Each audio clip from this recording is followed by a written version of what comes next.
जय श्री राम, राधे राधे। और मैं केडी सर आप लोगों का बहुत बहुत स्वागत करता हूं आज अपने इस ऑनलाइन प्लेटफॉर्म पर। और आज 12th क्लास के लिए बहुत ही अच्छा कंटेंट के साथ मैं लेके आया हूं रिवीजन बैच।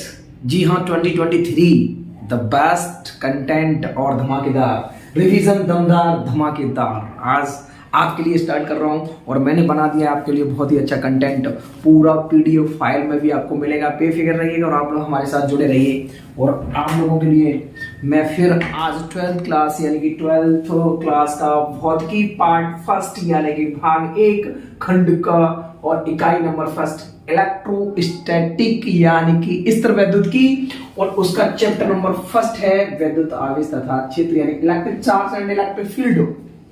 चलिए तो आज हम डिस्कशन करेंगे बच्चों बहुत ही दमदार तरीके से, धमाकेदार तरीके से आपके साथ मैं आज सारा एक्सप्लेन करने वाला हूं। आप लोग हमारी क्लास को देखो और यदि अच्छा लगे तो अपने सभी जितने परिवारीजन या आपके छोटे बड़े बहन भाई अड़ोस पड़ोस में या आपके सभी रिश्तेदार, ठीक है ना, सब लोगों को शेयर कर दो इस वीडियो को। बाकी में सबको अब शिक्षा मिलेगी यानी कि फिजिक्स आपको बिल्कुल फ्री ऑफ कॉस्ट देने वाला हूं, तो फिर किस बात का फिक्र है आपको। चलिए तो क्लास स्टार्ट करते हैं। चलिए बच्चों, जिस प्रकार से हम लोग पढ़ेंगे तो पहला चैप्टर और उसमें लिखा हुआ है विद्युत आवेश। तो विद्युत आवेश की बात करें, वैद्युत आवेश की बात करेंगे तो वैद्युत आवेश क्या है। सबसे पहला पॉइंट, वैद्युत आवेश क्या है। तो बच्चों वैद्युत आवेश की बात करेंगे तो किसी पदार्थ का वह गुण जो विद्युत तथा चुंबकीय प्रभाव का अनुभव करता है सर वही कहलाता है विद्युत आवेश। क्लियर।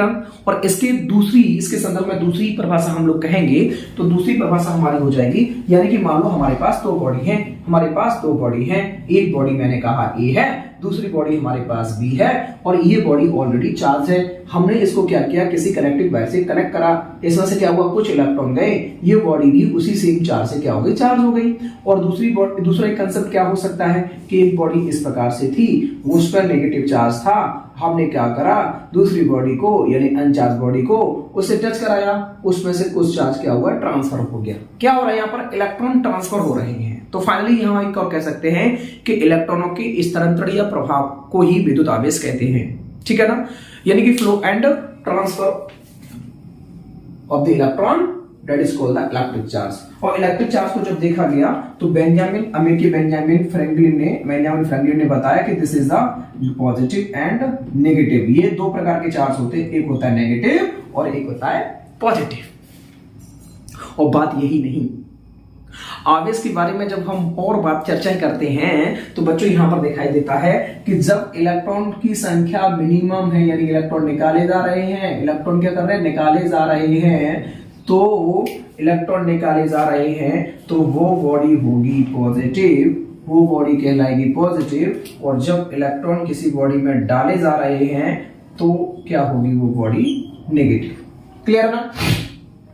और जब बात इसके मास पर डिपेंड करता है कि मास कैसा, मान लो कि हमारे पास दो बॉडी हैं, देखो इसके सारे कंसेप्ट आपको क्लियर करूंगा। और कॉमर्शियल क्लासेस जैसे आईआईटी नीट में भी आप लोग को इस क्वेश्चनों को यूं दोगे चुटकी बजा के, बेफिक्र रहिएगा आप लोग। चलिए, एयरफोर्स है, एनडीए है, बहुत सारे आपके वनडे एग्जामिनेशंस होते हैं, उसके लिए बहुत ही हेल्पफुल हमारी क्लास है। बस आप लोग एक बार इसको देखो तो सही, बहुत आनंद आएगा आपको क्लास करने में भी और उसके कंटेंट को समझने में भी। बच्चों जब हमने एक बात समझी कि यदि किसी बॉडी से इलेक्ट्रॉन बच्चों क्या करे जा रहे हैं, निकाले जा रहे हैं यानी कि कम हो रहा है, तो फाइनली वो बॉडी क्या होगी, पॉजिटिव। और किसी बॉडी में इलेक्ट्रॉन डाले जा रहे हैं तो बॉडी क्या हो जाएगी, नेगेटिव।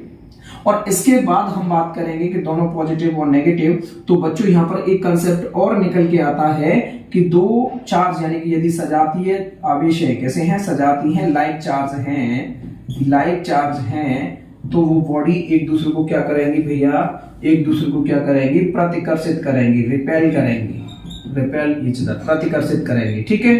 और दूसरा, यदि वो बॉडी कैसी है, विजातीय हैं, अनलाइक हैं, ठीक है ना, अनलाइक चार्ज हैं, तो वो बॉडी क्या करेंगी, एक दूसरे को आकर्षित करेंगी, अट्रैक्ट करेंगी, ठीक है ना, आकर्षित करेंगी। दूसरा इसके पॉइंट और बन जाते हैं इसमें से, इसी क्वेश्चन में से देखो, इसी थ्योरेटिकल जो टॉपिक है, इस टॉपिक में से बहुत सारे क्वेश्चन बनते हैं। एक क्वेश्चन ऐसे ही बन सकता है कि मान लो एक बॉडी ए है, एक गोला ए है और दूसरा गोला हमारा क्या है, बी है। पहले गोले को हमने कहा करा प्लस क्यू चार्ज से आवेशित करा, दूसरी बॉडी को क्या किया, नेगेटिव चार्ज से आवेशित करा। और इन दोनों बॉडियों के द्रव्यमान बोल दिए कि पहले का एम ए है और दूसरे का द्रव्यमान मान लो कि एम बी है, दोनों का द्रव्यमान होगा भैया जब चार्ज कर दिया गया है। तो फाइनली यहां पर हम लोग देख रहे हैं कि जब कोई ए बॉडी पॉजिटिव चार्ज है तो बेटा यहां पर क्या हो रहा है, यहां पर सर इलेक्ट्रॉन की कमी हो रही है, तो इसका मास कैसा है सर, लेस देन, इसका अधिक होगा, इसका कम होगा, तो फाइनली इसमें ये वाला एरो आ जाएगा। अब मान लो दूसरी बॉडी इसी प्रकार से मान लो ए है और दूसरा बॉडी बी है, अब इसे भी पॉजिटिव चार्ज से आवेशित करा गया, इसे भी पॉजिटिव चार्ज है। दोनों बॉडी जब चार्ज है पॉजिटिवली तो इनके मास के अकॉर्डिंग हम लोग इस पे चर्चा करेंगे, तो फाइनली यहां हमें नजर आ जाएगा कि सर दोनों का मास कैसा होगा, इक्वल होगा। कैसा होगा, इक्वल होगा। अलग, और हम इसमें इनको चेंज कर लेंगे, मान लो इसे नेगेटिव मान लिया, इसको पॉजिटिव मान लिया, तो फाइनली इसमें हो सकता है। अब बात करेगा अब कितना लेस देन रहेगा, कितना मैक्सिमम रहेगा, कौन मैक्सिमम कितना रहेगा, कौन मिनिमम कितना रहेगा, तो इसमें हम बात करेंगे उसके अमाउंट पर, अमाउंट ऑफ द इलेक्ट्रॉन्स, जिसमें अधिक अमाउंट ऑफ इलेक्ट्रॉन्स आएंगे, जिसमें इलेक्ट्रॉन की संख्या अधिक होगी वो उसका बॉडी का मास अधिक होगा। अब कितना होगा वो डिपेंड करेगा अमाउंट ऑफ इलेक्ट्रॉन, ठीक है ना, उनकी क्वांटिटी। बच्चों यहां तक हमने आवेश के बारे में पढ़ा, और दूसरा हम लोग यहां पर बात और कर लेते हैं इस चार्ज के संदर्भ में कि कोई भी एक आवेशित वस्तु है, यानी कि आवेशित वस्तु पर आवेश का जो परिणाम होगा, यानी कि आवेशित वस्तु पर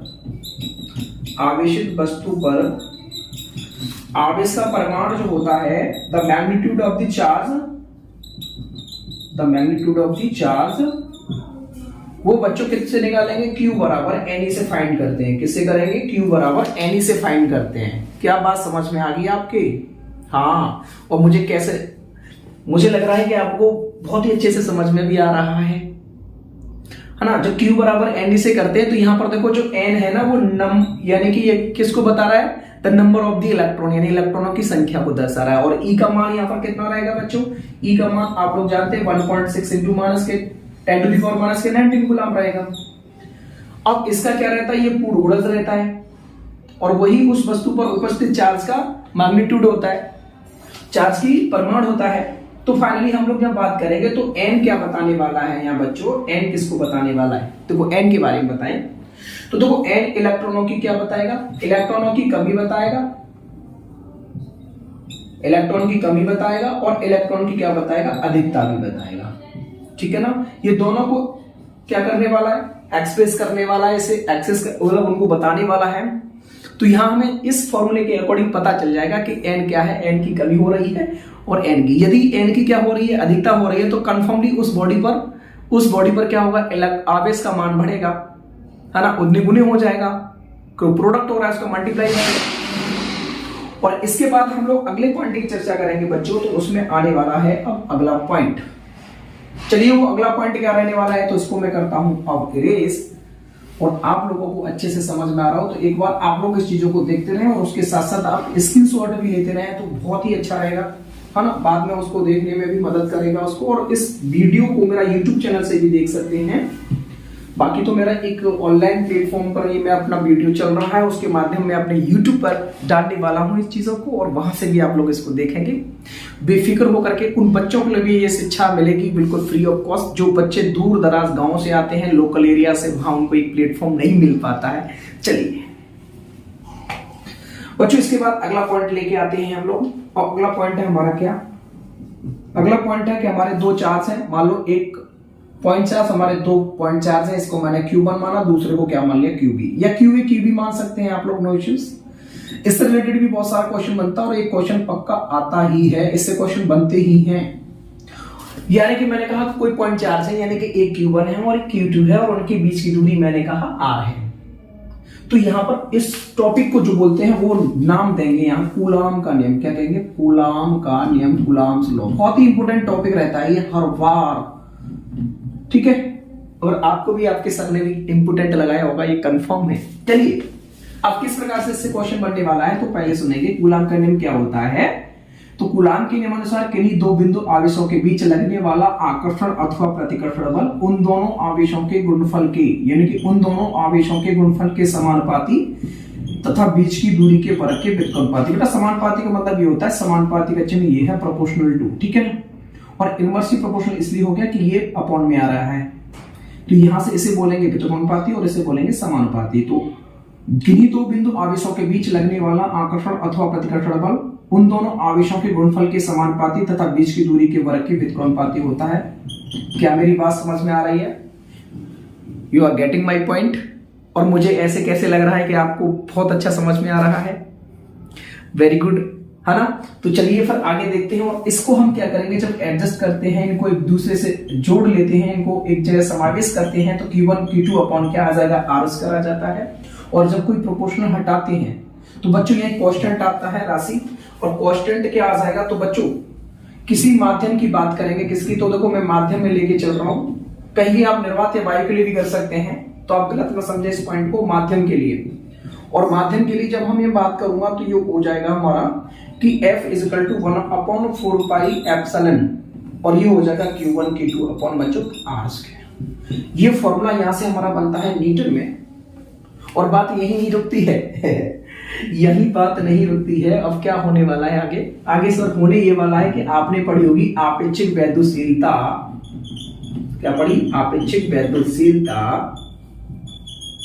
और बच्चों आपने पढ़ी या परावैद्युतांक। क्या पढ़ा? परावैद्युतांक। ये की टॉपिक है दोनों का, कोई गलत अपोजिट नहीं है, दोनों सेम से ही है, बस इनका रिप्रेजेंटेशन है ना। तो रिप्रेजेंट आपेक्षिक वैद्युशीलता, इसको इंग्लिश में बोलते हैं रिलेटिव परमिटिविटी, तो इसको परमिटिविटी में R लगा देते हैं, एप्सिलॉन में R लगा देते हैं, और बच्चों परावैद्युतांक को हम K से डिनोटेट करते हैं, ठीक है ना। और जब इसका एक्सप्लेनेशन करते हैं तो बच्चों क्या निकलता है फाइनली, कि जो K होता है वो होता है हमारा एप्सिलॉन अपॉन F0 के इक्वल, ठीक है ना। इस टॉपिक को मैं यही समझाते चल रहा हूं, क्योंकि यहाँ दो टॉपिक मेरे क्लियर हो जाएंगे, एक तो ये वाला टॉपिक और इसके संदर्भ के अकॉर्डिंग हमारी आपेक्षिक वैद्युशीलता वाला टॉपिक, क्योंकि हम लोग वहां पर हम लोग काट लेते हैं ना 1/4 पाई एप्सिलॉन माध्यम के लिए, वो निकालते हैं, तो कटने के बाद हमारा जो रिजल्ट जो निकलता है वो ये रिजल्ट निकलता है। और उसके मैग्नीट्यूड में बात करेंगे कि तो K बराबर हो जाएगा एप्सिलॉन अपॉन एप्सिलॉन नॉट। तो बच्चों यहाँ पर एप्सिलॉन बराबर हमारा हो जाएगा एप्सिलॉन इनटू K।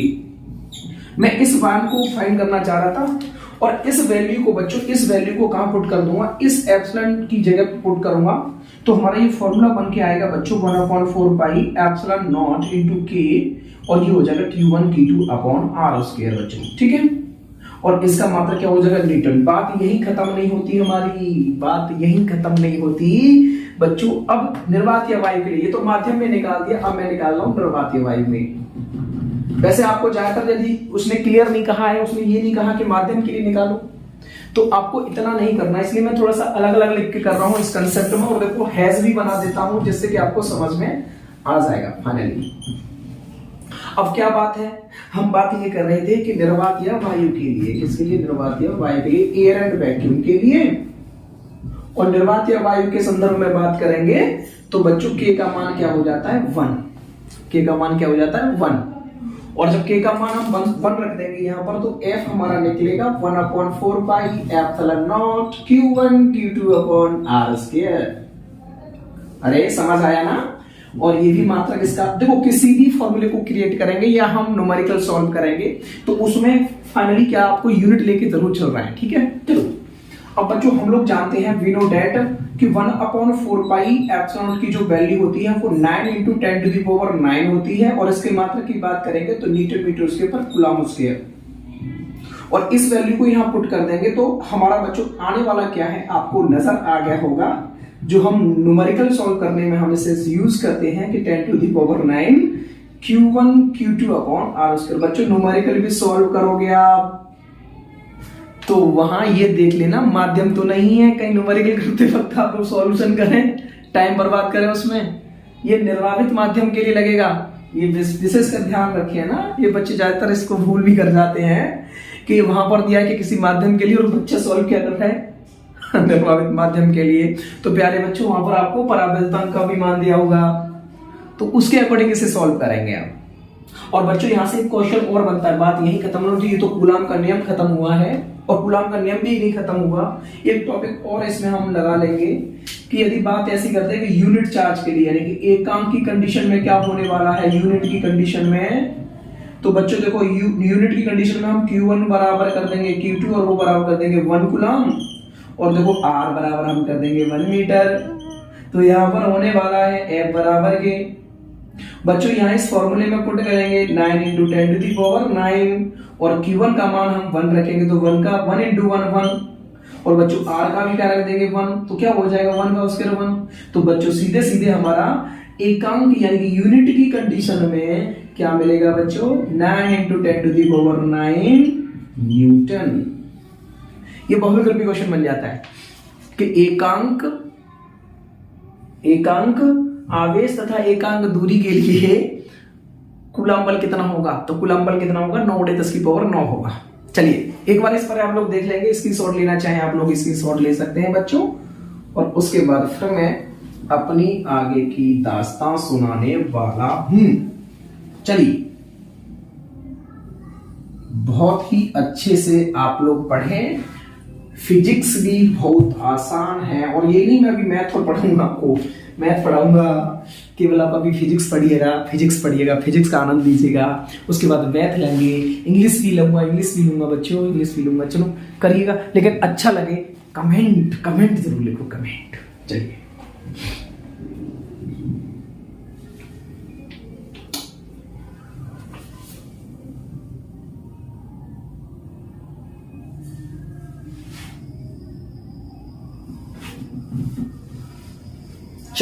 बच्चों, चलिए यही नहीं, यहाँ जो लिखा है ना रिवीजन दमदार धमाकेदार, तो वही होगा, बेफिक्र है। चलिए मिटा दूं, चलो मिटा देता हूं। और बच्चों यही नहीं, अभी कूलम्ब पर हम बहुत चर्चा करने वाले हैं, बड़ा इंपॉर्टेंट टॉपिक इसीलिए नहीं कह देते, इसमें कुछ तो है, और वो क्या है, तो देखो कितने पॉइंट क्लियर हुए, एक फॉर्मूला मिल गया, दूसरा आपकी चीज में दूसरे से क्लियर कर दी, और उसके अलावा फिर हमने इसके एकांकी कंडीशन में एक चीज दिखाई दे रही है मुझे, मैं क्या कह रहा था, इतना ही नहीं, इसलिए कह रहा हूं एक चीज दिखाई दे रही है, बड़ी इंपॉर्टेंट है, और वो है एप्सिलॉन नॉट। तो अब चर्चा करेंगे एप्सिलॉन नॉट की। क्या है बच्चों, पहले तो यहां एक क्वेश्चन आ सकता है कि एप्सिलॉन नॉट क्या है। तो बच्चों एप्सिलॉन नॉट निर्वात या वायु की वैद्युशीलता है। समझ में आ रहा है ना, निर्वात या वायु की वैद्युशीलता है।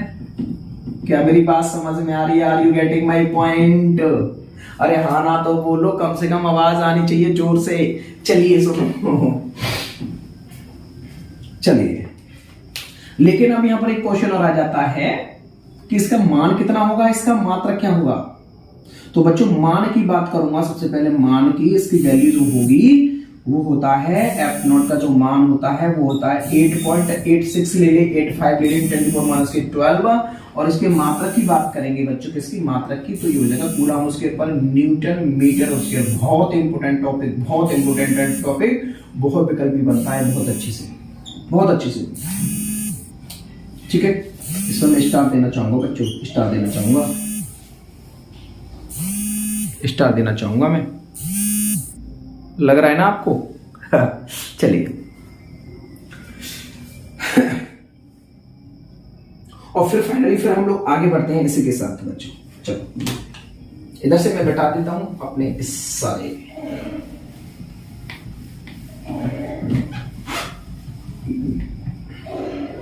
एक बार बेटा आनंद आ रहा हो, बिल्कुल आपको लग रहा है कि हाँ आप तो बहुत आसान नहीं बेटा, नंबर आएंगे आपके बेफिक्र है, 90+ पाना है तो पक्का हमारी डेली क्लास को इसको यूज करो, डेली पढ़ो, पोज करके पढ़ो, आनंद आएगा, पोज करके पढ़ो, छोड़ा नहीं है, बार बार पढ़ना है। कब तक पढ़ना है? जब तक आना जाए, मतलब चीज याद ना हो जाए, है ना। चलिए अब देखो हम लोग आगे बढ़ते हैं इसी के साथ, और अगला है हमारा पॉइंट नेक्स्ट, क्या है वो, हाँ तो चलिए माध्यम की वैद्युशीलता मैं बता चुका हूं और उसके लिए बात कर चुका हूं। अब बात करते हैं हम वैद्युत क्षेत्र की तीव्रता।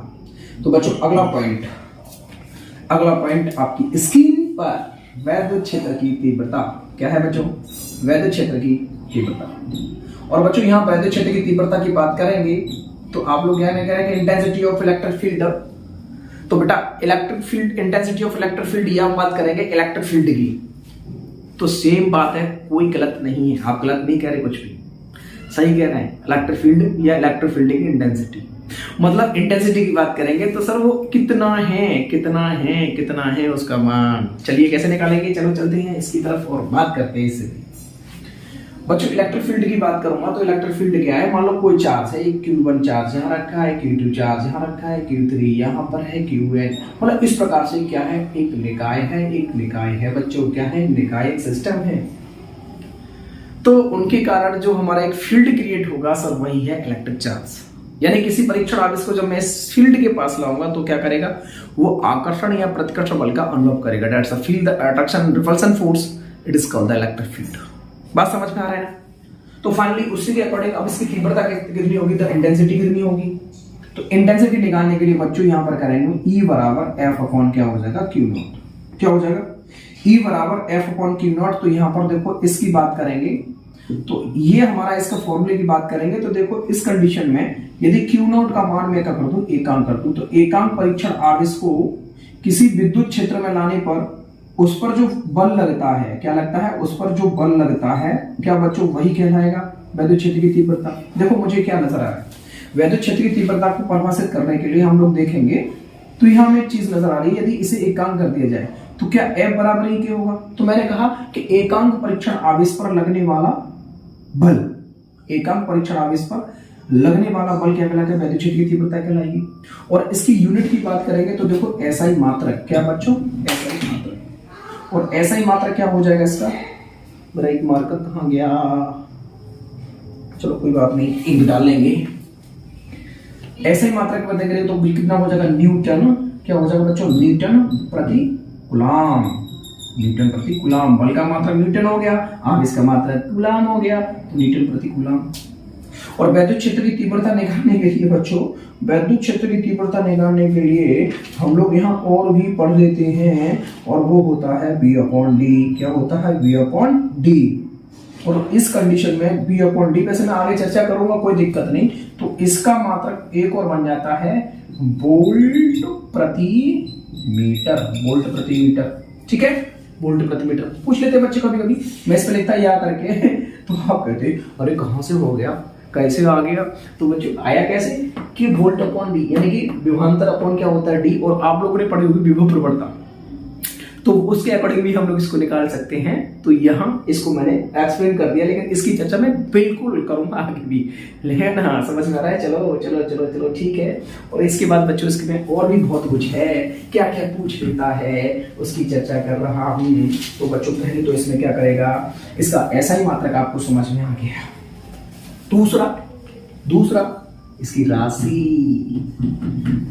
राशि बेटा सदिश होगी, कैसी होगी, सदिश का है, वेक्टर लग रहा है, पहले से लगा दिया है ना। चलो दूसरा राशि समझ में आएगी, विमान, अरे हाँ विमान है, विमान। तो जो क्वेश्चन आता है इससे रिलेटेड मैं बता रहा हूं, ये रिवीजन है, पूरा लिखाऊंगा तो नहीं, बोल करके वो क्लास का काम है, लेकिन मैं आपको पूरा रिवीजन दे रहा हूँ। एक बार बुक को पढ़ोगे, देखोगे, समझ में आ जाएगी सारी चीजें। चलिए विमा की बात करेंगे बच्चों। विमा के लिए देखो बल का मात्रक विमा होती है mLT-2, आपने 11 क्लास में पढ़ी होगी। और Q का होता है AT। और बच्चों इसको करेंगे ऊपर तो हमारी क्या बनेगी, mLT-3 और A-1 इसकी विमा है, ठीक है। और आप कहेंगे सर यदि आपने आवेश की विमा लिखी, लेकिन पहले तो बताने, तो बच्चों लिख लो ना, लो कूलाम है इसका मात्रक, किसका सर, आवेश का। मैं ऑलरेडी बता नहीं पाया था, तो लो आवेश का SI मात्रक होता है बच्चों क्या, कूलाम। क्या होता है, कूलाम। और मैं बताऊं CGS मात्रक पूछूं तो सर CGS मात्रक क्या पूछ रहे हैं आप, अरे हाँ CGS मात्रक ही तो पूछ रहा हूं। तो बच्चों CGS मात्रक होगा ESU। आप कहेंगे सर ये क्या हो गया ESU, तो ESU इसमें होता है इलेक्ट्रोस्टैटिक यूनिट, इलेक्ट्रोस्टैटिक यूनिट।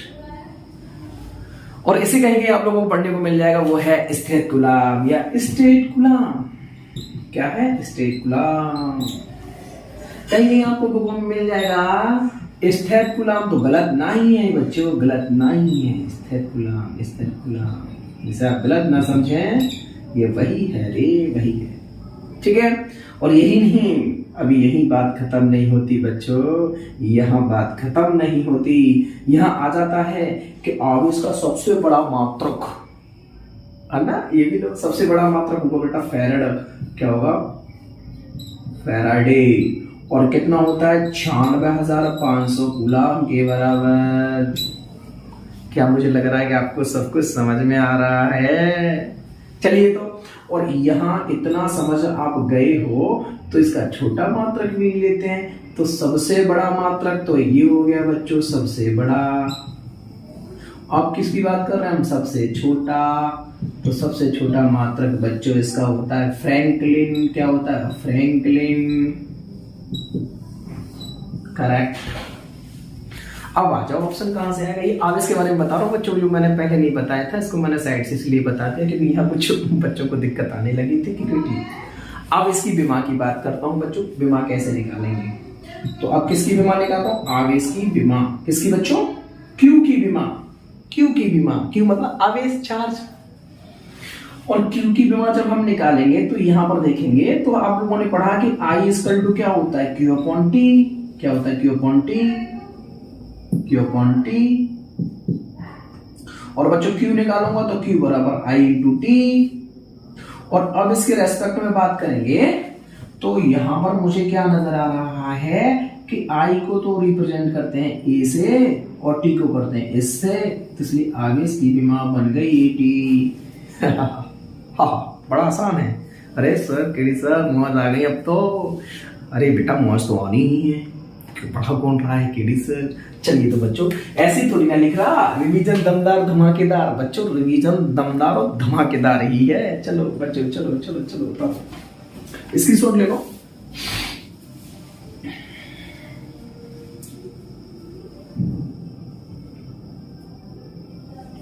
आप कहें तो फिर अब हम पीछे का साफ कर देते हैं। यहां तो कुछ अपनी रहा है, चलिए तो फिर आगे इसी के साथ एक बार इसको बहुत अच्छे से गौर करिएगा जल्दी से। और हम लोग डाल लेते हैं इसमें इंक। बच्चों बने रहेंगे आप लोग, ऐसा नहीं क्या सब लोग क्लास छोड़ के नहीं जाएंगे बच्चों, जाएंगे नहीं जाएंगे नहीं जाएंगे नहीं जाएंगे नहीं। इस टॉपिक को पूरा करेंगे अब तो, इस टॉपिक को पूरा करेंगे। थोड़ा सा बस इंक पड़ गया और फिर हम आपके साथ फिर वार्ता करते हैं। वार्ता मतलब किसकी? अरे फिजिक्स टेट। फिजिक्स तो बहुत आसान है, बहुत आसान है। अरे सर केडी सर के साथ तो बहुत आसान होने वाली है भाई, बहुत आसान है। चलिए चलिए चलिए चलिए। अरे बहुत बढ़िया, वेरी गुड। चलिए आप भी बहुत टैलेंट, देखो हर किसी के अंदर बेटा टैलेंट है। अब वजह क्या है? हम लोग टैलेंट को खोना नहीं चाहते और उससे थोड़ा सा भी हम उसके साथ काम करने के स्टार्ट करें ना, पक्का पक्का सब लोग हर चीज समझ सकते हैं, हर चीज समझ सकते हैं। बस एक रास्ते पे तो चलना सब जानते हैं, लेकिन चलाने वाला चाहिए। ठीक है ना, झुकती है दुनिया झुकाने वाला चाहिए, है ना। चलिए अच्छा, तो मैं इसको रेज करता हूं और इसके बाद फिर चलते हैं अगले पॉइंट पर। और वो पॉइंट भी बड़ा अच्छा है बच्चों, बहुत अच्छा टॉपिक, बहुत अच्छा पॉइंट है। बाकी उससे भी बड़ा इंपोर्टेंट क्वेश्चंस, देखो आए दिन के सारे क्वेश्चन उठाओगे, आपको पुराने पेपर उठाओगे, अनसॉल्व को उठाओगे। मैं वादा करता हूं जो मैं पढ़ा रहा हूं अलग नहीं होगा और मैं इससे ज्यादा बच्चों में कुछ नहीं दे सकता। मैंने कम से कम मटेरियल लाने की कोशिश करी है।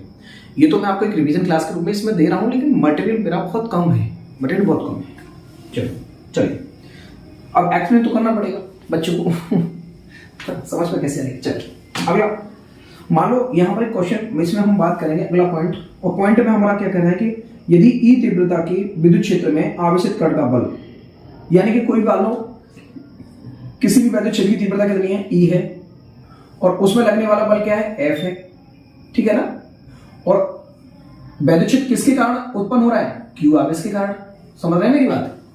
यानी कि कोई ई तीव्रता का कोई विद्युत क्षेत्र है और उसमें कोई क्यू आवेश है, तो उस पर जो बल लग रहा है तो बल कितना लगेगा? तो ये बात है।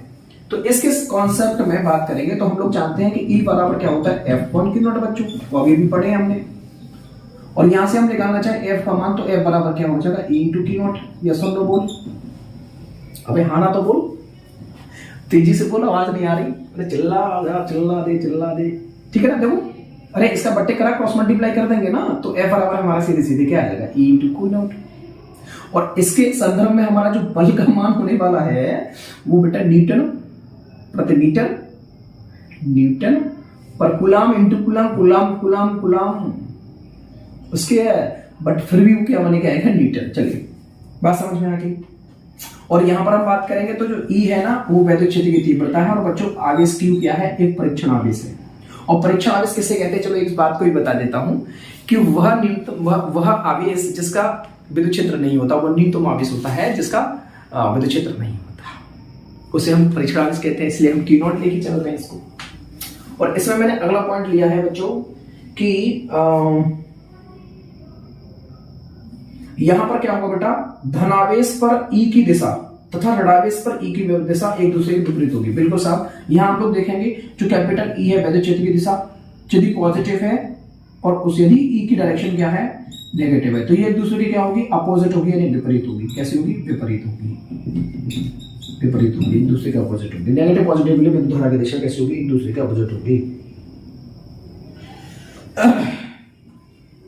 चलिए अब ये तो एक परीक्षण आवेश के संदर्भ में हो गया। मान लो कोई Q आवेश है और वैद्युत क्षेत्र हमारा E है, समझ रहे हैं, Q आवेश है और वैद्युत क्षेत्र हमारा क्या है, E है, तो उस पर लगने वाला बल कितना होगा sir, Q into E Newton. Okay, बात समझ में आ रही है ना आपको, हाँ क्यों नहीं आएगी, सब कुछ समझ में आ रहा है। चलो आगे, यदि बिंदु आवेश के कारण r दूरी पर, बच्चों बिंदु आवेश के कारण किसी पॉइंट चार्ज के कारण मान लो प्लस Q आवेश है और इसके कारण किसी बिंदु P पर हम क्या निकाल रहे हैं, वैद्युत क्षेत्र की तीव्रता यानी कि E को फाइंड करना चाह रहे हैं। इनके बीच की दूरी R है, तो फाइनली बच्चों यहां से हम लोग क्या करेंगे, एक इस प्रकार से इसका वैद्युत क्षेत्र निकालेंगे। और यहां पर हम लोग बात करें तो बिंदु आवेश के कारण वैद्युत क्षेत्र की तीव्रता जो निकलेगी वो E बराबर 1/4 pi epsilon Q upon R square, Q upon R square हो जाएगी। और बच्चों यहां पर हम लोग बात करेंगे तो देखो इस कांस्टेंट राशि को इसे एकांक मान लो और इसको कांस्टेंट मान लो, तो देखो क्या होने वाला है, E is proportional to Q और क्या होने वाला है, E is inversely proportional to R square. Inversely proportional क्या हो जाएगा, R स्क्वायर के। ऐसा पूछ भी लेता है कि बिंदु आवेश के लिए वैद्युत क्षेत्र की तीव्रता उसकी दूरी के लिए क्या रिलेशन लगता है, तो बच्चों क्या होगी, व्युत्क्रमणानुपाती होगी स्क्वायर के, वर्ग की व्युत्क्रमणानुपाती, ठीक है। और ये क्या होगी बेटा, ये आवेश के समानुपाती होगी। तो यहां से हमें समझ में आ रहा है कि यदि आवेश बड़ा होगा तो वैद्युत क्षेत्र की तीव्रता बढ़ेगी और उसकी दूरी जितनी बड़ा होगी वैद्युत क्षेत्र की तीव्रता क्या होगी, कम होती जाएगी, इनवर्सली प्रोपोर्शनल। इसको बढ़ाना है यानी E को बढ़ाना है, R को क्या करेंगे, कम करना पड़ेगा, और E को बढ़ाना है तो आवेश का मान बढ़ा तो बढ़ जाएगा। यहाँ से दो क्वेश्चन आपको पुटअप यानी कि आपके होते हैं और पुटअप होने के पश्चात भी आप इनका आंसर देंगे और E का मात्रक हमारा फिर आ जाएगा न्यूटन पर कूलम। इसको आप ऐसे भी देख सकते हैं कहीं कहीं, ठीक है। चलिए बच्चों ये पॉइंट हमारा क्लियर होता है और आज के लिए हम लोग यहाँ पर क्लियर करते हैं सारी क्लास को। आज बहुत ही अच्छी क्लास आपके सामने मैंने पूरा एक्सप्लेनेशन करा और इसके आगे के टॉपिक बिल्कुल back to back class by lecture मिलते रहेंगे। और ये बेटा लिखा हुआ ना रिवीजन दमदार धमाकेदार, वो है और होने वाला है। देखना आप लोग जब आप बैठा करेंगे किसी क्वेश्चन को सॉल्व करने और चैप्टर का पूरा एक सारांश होने दो, चैप्टर को फिनिश होने दो। इसी प्रकार मैं वादा करता हूँ कि आप लोग हर एक क्वेश्चन को सॉर्ट आउट करोगे, ये चुटकी पे जाके आंसर दोगे। तो ऑल द बेस्ट, शेयर करो, लाइक करो, सब्सक्राइब करो, बाय बाय।